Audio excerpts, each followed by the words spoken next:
Ofisi ya Waziri Mkuu, Kazi, Vijana, Ajira na Wenye Ulemavu kwa kushirikiana na kampuni tanzu ya Mkapa Foundation, Imara Horizon, Connect General Supplies Company Limited, Sasi Solution Company Limited pamoja na Larali Global Solution inapenda kutaarifu umma kuhusu fursa za nafasi 800 za kazi ya udereva nchini Qatar.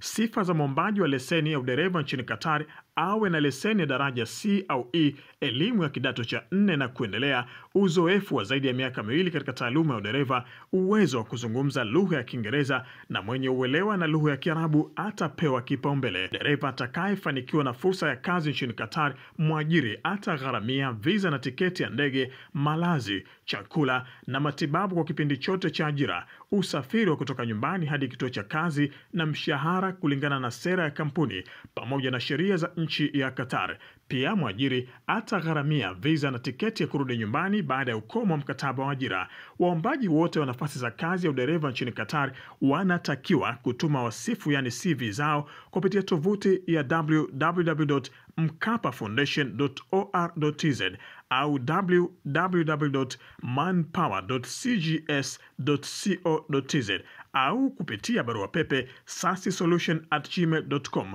au info@lalari.co.tz. Baada ya kutuma maombi, waombaji wanapaswa kujisajili kupitia tovuti ya www.jobs.kazi.go.tz.